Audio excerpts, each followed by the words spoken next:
मते गिर जाते हैं।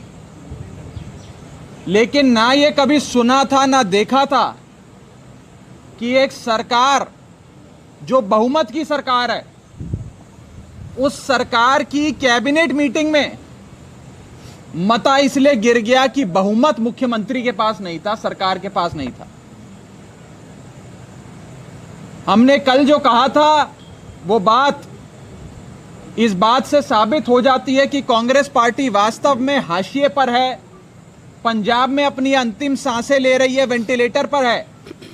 क्योंकि आज कैप्टन अमरिंदर की खुद की कैबिनेट में, कैप्टन साहब की खुद की कैबिनेट में 32 में से 30 मते गिर गए, क्योंकि कैप्टन साहब के पास अपनी कैबिनेट चलाने के लिए, कोरम पूरा करने के लिए और मता पास करने के लिए मंत्री नहीं थे, आंकड़े नहीं थे। इस संदर्भ में मैं आम आदमी पार्टी पंजाब के प्रधान, आम आदमी पार्टी के सांसद भगवंत मान साहब से कहूंगा, अपनी बात पार्टी की ओर से आप सबके सामने रखेंगे। मेहरबानी, शुक्रिया जी। जिस तरह राघव ਚੱਡਾ जी ने दस्या कि शर्म की गल है कि कैबिनेट ਦੇ ਵਿੱਚ ਜਿਹੜੀ ਕੱਲ ਮੀਟਿੰਗ ਸੀ 32 ਮਤੇ, ਜਿਹੜੀ कैबिनेट ਦੇ ਵਿੱਚ ਮਤੇ ਪਾਸ ਕਰਾਉਣੇ ਹੁੰਦੇ ਨੇ ਜਸਟ ਫਾਰਮੈਲਿਟੀ ਹੁੰਦੀ ਹੈ, ਪਰ ਕਿਉਂਕਿ ਅੱਧੀ ਤੋਂ ਜ਼ਿਆਦਾ कैबिनेट ਜਿਹੜੀ ਹੈ ਉਹ ਦਿੱਲੀ ਬੈਠੀ ਹੈ ਤੇ ਸਿਰਫ 2 ਮਤੇ ਜਿਹੜੇ ਨੇ ਫਾਰਮੈਲਿਟੀ ਦੇ ਤੌਰ ਤੇ ਪਾਸ ਹੋਏ, 30 ਮਤੇ ਜਿਹੜੇ ਇਸ ਕਰਕੇ ਛੱਡ ਦਿੱਤੇ ਗਏ ਕਿ ਆਪਣੇ ਕੋਲੇ ਮਿਨਿਸਟਰੀ ਦੀ ਜਿਹੜੀ ਸਟਰੈਂਥ ਹੈ ਉਹ ਪੂਰੀ ਨਹੀਂ ਹੈਗੀ। ਤੇ ਮੈਂ परसों पीसी ਜਿਹੜੀ ਕੀਤੀ ਸੀ ਉਹਦੇ ਵਿੱਚ ਵੀ ਮੈਂ ਤੁਹਾਨੂੰ ਦੱਸਿਆ ਸੀ ਕਿ ਸਰਕਾਰ ਜਿਹੜੀ ਹੈ, ਜਿਸ ਵੇਲੇ ਆਪਾਂ ਗੱਲ ਕਰ ਰਹੇ ਹਾਂ, ਸਰਕਾਰ ਦਿੱਲੀ ਬੈਠੀ ਹੈ ਤੇ ਅੱਜ ਕੈਪਟਨ ਸਾਹਿਬ ਵੀ ਦਿੱਲੀ ਚਲੇ ਗਏ ਹੈਲੀਕਾਪਟਰ ਤੇ ਹੁਣੇ ਥੋੜੀ ਦੇਰ ਪਹਿਲਾਂ। ਤੇ ਪੰਜਾਬ ਜਿਹੜਾ ਹੁਣ ਉਹ ਕਿਸਮਤ ਦੇ ਸਾਰੇ ਛੱਡਿਆ ਹੋਇਆ ਹੈ, ਲਾਵਾਰਸ ਹੈ, ਵੈਕਸੀਨੇਸ਼ਨ ਹੈ ਨਹੀਂ, ਕੁਛ ਨਹੀਂ, ਤੇ ਸਰਕਾਰ ਜਿਹੜੀ ਹੈ ਉਹ ਦਿੱਲੀ ਬੈਠੀ ਹੈ। ਰਾਹੁਲ ਗਾਂਧੀ, ਪ੍ਰਿयंका ਗਾਂਧੀ ਔਰ ਸੋਨੀਆ ਗਾਂਧੀ ਦੇ ਦਰਬਾਰ 'ਚ ਬੈਠੇ ਨੇ। अब कोई कुर्सी बचाउंदा फिरदा, कोई नवी कुर्सी लभदा फिरदा। ते नाल नाल एक होर जिहड़ी गल जिहड़ी पंजाबियां दे खास तौर ते नौजवान, पढ़े लिखे नौजवान, डिग्री होल्डर्स, उन्हां दे जख्मां ते नमक छिड़कण वाली है कि 2 MLA दे बेटियां नूं नौकरी दित्ती जा रही, एक नूं DSP ते एक नूं तहसीलदार। मतलब 3 नौकरियां दित्तियां हुण तक, घर घर नौकरी देने का वादा करके। एक बेअंत सिंह दे पोते नूं DSP लाया ते 2 नौकरियां हुण पाइपलाइन च ने। जिहड़े नौजवान नौकरी ना होने करके, रोज़गार ना होने करके पानी दीयां टैंकियां ते चढ़ के बैठे ने, जिहड़े नौजवान नौकरियां ना होने करके, रोज़गार ना होने करके भाखड़ा नहर वर्गियां नहरां 'च छालां मार रहे ने, ते फिर उन्हां दा कौन वालीवारस है जी? ये ਉਹ ਹੈਗਾ ਕਿ ਜਿਹੜੀਆਂ ਰਿਓੜੀਆਂ ਨੇ ਆਪਣੇ ਘਰਦਿਆਂ ਨੂੰ ਦਿੱਤੀਆਂ ਜਾ ਰਹੀਆਂ।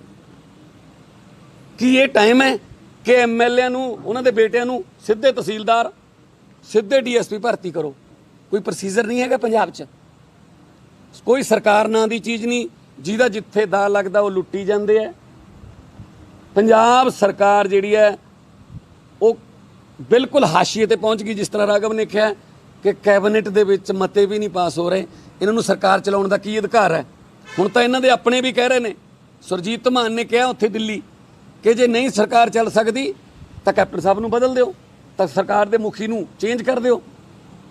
ਤੇ ਹੁਣ पता नहीं ਉੱਥੋਂ ਕੀ ਲੈ ਕੇ ਆਉਣਗੇ लोग उनका जवाब दे देंगे। हमारे लिए, आम आदमी पार्टी के लिए, हमारी पार्टी के सभी साथियों के लिए पंजाब के मुद्दे ज़्यादा ज़रूरी हैं।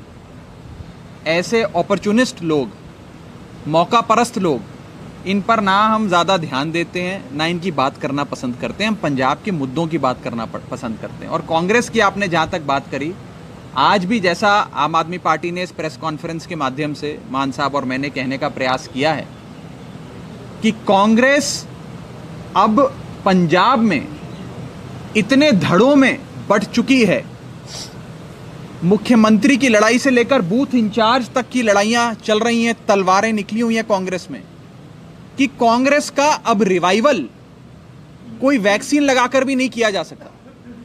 अब कोई हाईकमांड दिल्ली से अगर इनको वैक्सीन भी लगवा दे तो भी कांग्रेस पंजाब में फिर से जीवित नहीं हो सकती। कांग्रेस पंजाब में खत्म हो गई है।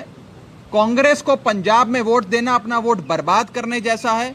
और जो मैंने कहा था, कांग्रेस वेंटिलेटर पर है पंजाब में, अपनी आखिरी सांसें गिन रही है।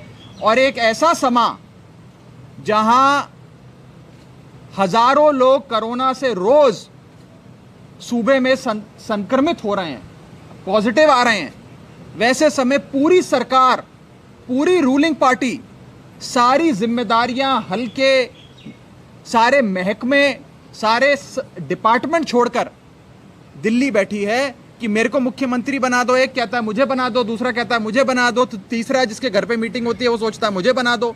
सब मुख्यमंत्री बनना चाहते हैं और मुख्यमंत्री बनने की लड़ाई चल रही है।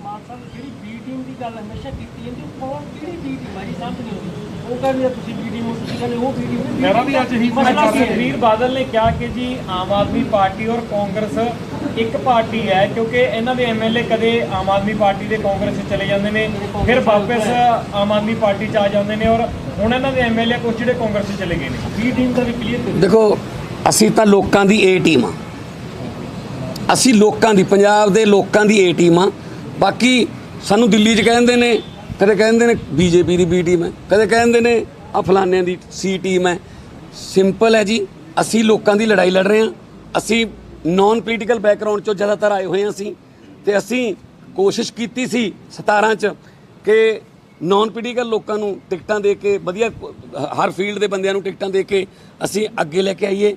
तुसीं दसो, बेरोजगार लाइनमैन यूनीयन के प्रधान सी पिरमल खालसा जी, ठीक है जी, उत्थों लैके आए सी, ते चलो जाके उत्थे तुसीं विधान सभा च आवाज़ उठाओ। अज फिर अज वो लाइनमैन यूनीयन जी की सोचती होगी। एक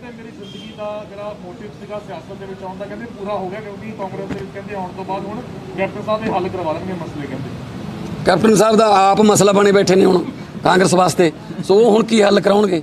सो मैं तो यही कहूँगा, इहो जे मौका परस्त जिहड़े ने इन्हों लोगों का विश्वास तोड़िया, इन्होंने भदौड़ के मौड़ के भुलत्थ के लोगों का विश्वास तोड़िया, तो लोग ही उन्होंने सज़ा देंगे। वैक्सीन बेची जा रही है जी प्राइवेट हस्पतालों में, 400 रुपए की सरकार फीस करती है, अगे 1060 की प्राइवेट हस्पतालों में बेची है, अगे प्राइवेट हस्पताल 2000 तो वध की कीमत वसूल रहे हैं एक आदमी के लगाने की। वैक्सीन बारे ज़्यादा बेहतर तरीके नाल, क्योंकि दिल्ली के विच सारा वैक्सीन का जो इंचार्ज है वो राघव जी है। आ जवाब दो। किसी के साथ जुड़ा में वैक्सीन खरीद रही है पंजाब सरकार कंपनियों से, प्राइवेट हॉस्पिटलों को 1060 रुपए में बेची गई है, और चीफ सेक्रेटरी कह रहे हैं कि आप प्राइवेट हॉस्पिटलों में वैक्सीन लगवा सकते हैं। उन्होंने स्पेशली इसको लेकर एक ट्वीट भी किया है कि जो प्राइवेट हॉस्पिटल है वहाँ पर वैक्सीन अवेलेबल है। देखिए, प्राइवेट हॉस्पिटल, वैक्सीन बनाने वाली कंपनियां और पंजाब सरकार तीनों मिलकर जनता को, लोगों को हजारों करोड़ों रुपए जनता के लूट रही है। इन सब की आपस में सेटिंग है, जिसके चलते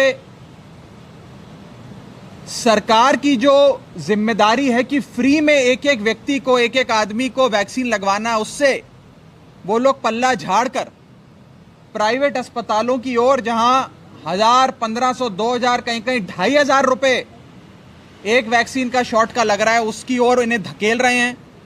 और कई बड़े 5 सितारा होटल अब 3-3, 4-4 दिन के पैकेज इन्होंने शुरू कर दिए कि आओ होटल में रहो, 5 सितारा होटल में ऐशो आराम से खाना खाओ और लगे हाथों अपनी वैक्सीन की एक शॉट भी लगवा लो। इस प्रकार से एक व्यापार, एक धंधा वैक्सीन का बना दिया है, और इस धंधे में भी सरकार मिलकर प्राइवेट कंपनी और अस्पतालों के साथ जनता का पैसा लूट रही है। ये पंजाब में वैक्सीन के मामले में भी, इस महामारी में भी चल रहा है। जी, आपने 5 सितारा होटल की बात की है, आपकी भी मीटिंग अकाली दल के एक सीनियर आगू के साथ 5 सितारा होटल में हुई है, उसके बारे में बता दीजिए। मेरी आदेश प्रताप कह रहा हूँ कि क्या एंट्री हो रही है? मेरी मीटिंग 5 सितारा होटल में कब, किसके साथ हुई? दिल्ली के बताया जा रहा है कि सीनियर लीडर्स ने आदेश प्रताप कैरो के साथ मीटिंग की है चंडीगढ़ के 5 सितारा होटल। ये तो अफवाहों पे कम यकीन किया करो आप।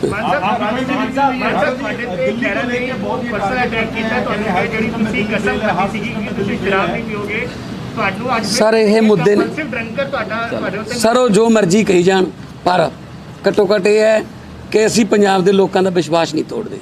असी पंजाब के लोगों का जिन्होंने ਵਲੰਟੀਅਰਾਂ ਨੇ ਆਪਣੇ ਪੱਲਿਓਂ ਤੇਲ ਪਵਾ ਕੇ ਉਹਨਾਂ ਦੇ ਮੂਹਰੇ ਕਾਫਲੇ ਬਣਾਏ ਤੇ ਅੱਜ ਉਹਨਾਂ ਦੇ ਦਿਲ ਤੇ ਕੀ ਬੀਤੀ ਹੋਊਗੀ। ਪਰ ਮੈਂ ਫਿਰ ਉਹੀ ਕਹੂੰਗਾ ਕਿ ਉਹ ਇੱਕ ਕਿਸੇ ਇਲੈਕਸ਼ਨ ਦੌਰਾਨ ਕਿਸੇ ਪਾਰਟੀ ਦੇ ਦਫ਼ਤਰ 'ਚ ਅੱਗ ਲੱਗੀ, ਫਾਇਰ ਬ੍ਰਿਗੇਡ ਨੂੰ ਫੋਨ ਕੀਤਾ ਕਿ ਜਲਦੀ ਆਓ ਜੀ, ਸਾਡਾ ਜਿਹੜਾ ਪਬਲਿਸਿਟੀ ਮਟੀਰੀਅਲ ਸਾਰਾ ਇੱਥੇ ਹੀ ਪਿਆ, ਇਹ ਵਿਰੋਧੀਆਂ ਦੀ ਚਾਲ ਲੱਗਦੀ ਹੈ, ਸਾਡਾ ਦਫ਼ਤਰ ਜਿਹੜਾ ਉਹਨੂੰ ਅੱਗ ਲੱਗੀ ਤੇ ਜਲਦੀ ਪਹੁੰਚੋ। 5 ਮਿੰਟਾਂ ਬਾਅਦ ਫਿਰ ਦੁਬਾਰਾ ਫਾਇਰ ਬ੍ਰਿਗੇਡ ਨੂੰ ਫੋਨ ਗਿਆ ਉਸੇ ਦਫ਼ਤਰ 'ਚੋਂ ਕਿ ਜੀ ਕੋਈ ਫਾਇਰ ਬ੍ਰਿਗੇਡ ਦੀ ਗੱਡੀ ਅੱਗ ਬੁਝਾਊ ਜਿਹੜੀ ਹੈ ਉਹ ਭੇਜਣ ਦੀ ਲੋੜ ਨਹੀਂ, ਕਿਉਂਕਿ ਹੁਣ ਮਸਲਾ ਠੀਕ ਹੋ ਗਿਆ। ਉਹ ਕਹਿੰਦੇ ਜੀ ਅੱਗ ਬੁਝ ਗਈ ਜਾਂ ਅੱਗ ਤੇ ਕਾਬੂ ਪਾ ਲਿਆ। ਉਹ ਕਹਿੰਦੇ ਜੀ ਅੱਗ ਨਹੀਂ ਬੁਝੀ। ਦੇਖੋ ਜਦੋਂ ਇਹਨਾਂ ਦੀ ਸਰਕਾਰ ਸੀ ਉਦੋਂ ਕਿਉਂ ਨਹੀਂ ਦਵਾਇਆ ਇਹਨਾਂ ਨੇ? 2 ਸਾਲ ਤਾਂ ਸਰਕਾਰ ਇਹਨਾਂ ਦੀ ਸੀ, 2015 ਤੋਂ 2017 ਤੱਕ। ਉਦੋਂ ਸੁਖਬੀਰ ਬਾਦਲ ਕਿੱਧਰ ਗਏ ਸੀਗੇ? ਠੀਕ ਹੈ ਨਾ। ਤੇ ਹੁਣ ਵੀ ਇਹ ਆਪਸ 'ਚ ਰਲੇ ਹੋਏ ਨੇ। ਜੋ ਫੈਸਲਾ ਹੋਇਆ ਇਸੇ ਕਰਕੇ ਪਾਰਟੀ ਦੇ ਵਿੱਚ ਜਿਹੜਾ ਉਹ ਯੁੱਧ ਛਿੜਿਆ ਹੋਇਆ। ਉਹ ਕਹਿੰਦੇ ਜੀ ਅਸੀਂ ਕਿਹੜੇ ਮੂੰਹ ਨਾਲ ਲੋਕਾਂ 'ਚ ਜਾਵਾਂਗੇ? ਇਹਨਾਂ ਦੇ ਮੰਤਰੀ ਤੇ ਇਹਨਾਂ ਦੇ ਐਮਐਲਏ ਕਹਿ ਰਹੇ ਨੇ ਕਿਹੜੇ ਮੂੰਹ ਨਾਲ ਲੋਕਾਂ 'ਚ ਵੋਟਾਂ ਮੰਗਣ ਜਾਵਾਂਗੇ? ਅਸੀਂ ਵਾਅਦਾ ਕੀਤਾ ਸੀ ਕਿ ਬੇਅਦਬੀ ਦਾ ਜਿਹੜੇ ਦੋਸ਼ੀ ਨੇ ਉਹਨਾਂ ਨੂੰ ਸਜ਼ਾ ਦੇਵਾਂਗੇ। ਇਸੇ ਕਰਕੇ ਅਨਫਨ 'ਚ ਹੁਣ ਇਹ ਚੌਥੀ ਸਿੱਟ ਬਣਾਤੀ। ਦੇਖੋ ਜਸਟਿਸ ਜੋਰਾ ਸਿੰਘ ਦੀ ਰਿਪੋਰਟ ਨੂੰ ਇਹਨਾਂ ਨੇ ਡਸਟਬਿਨ 'ਚ ਸੁੱਟਿਆ। ਜਸਟਿਸ ਰਣਜੀਤ ਸਿੰਘ ਦੀ ਰਿਪੋਰਟ ਤੇ ਵਿਧਾਨ ਸਭਾ 'ਚ ਲਾਈਵ ਡਿਸਕਸ਼ਨ ਕਰਾ ਕੇ ਉਹ ਕੋਈ ਫੈਸਲਾ ਨਹੀਂ ਲਿਆ। ਉਸ ਤੋਂ ਬਾਅਦ ਜਿਹੜੀ ਹੈ ਸਿੱਟ ਜਿਹੜੀ ਬਣਾਈ ਗਈ ਕੁਮਰ ਵਿਜੇ ਪ੍ਰਤਾਪ ਵਾਲੀ, ਫਿਰ ਇੱਕ ਸਿੱਟ ਬਣੀ ਨੌ ਨਿਹਾਲ ਵਾਲੀ, ਇੱਕ ਸਿੱਟ ਹੁਣ ਬਣੀ ਹੈ ਜਿਹੜੀ ਦੂਸਰੀ ਜਿਹੜੀ ਹੁਣ ਤੀਜੀ ਸਿੱਟ ਹੈ। ਸੋ ਮਤਲਬ ਮੈਂ ਪਹਿਲਾਂ ਵੀ ਇੱਥੇ ਕਿਹਾ ਕਿ ਪੰਜਾਬ ਦੇ ਵਿੱਚ ਜਿੰਨੀਆਂ ਸਿੱਟ ਬਣੀਆਂ ਨੇ ਉਹ ਬੇਸਿੱਟ ਆ ਰਹੀਆਂ ਨੇ। ਸੋ ਸਿੱਟ ਦਾ ਮਤਲਬ ਇਹ ਹੈ ਕਿ ਮੁੱਦੇ ਨੂੰ ਠੰਡੇ ਵਸਤੇ 'ਚ ਪਾਉਣਾ। ਲੋਕ ਯਕੀਨ ਕਰਨੋਂ ਹਟ ਗਏ, ਸਜ਼ਾ ਜਿਹੜੀ ਹੈ ਉਹ ਲੋਕ ਆਪ ਹੀ ਦੇਣਗੇ। ਇਹਨਾਂ ਨੂੰ ਇੱਕ ਵਾਰੀ ਪਬਲਿਕ ਦੀ ਕਚਹਿਰੀ ਜਾ ਲੈਣ ਦਿਓ ਬਸ। 4 ਐਮਐਲਏ ਜੀ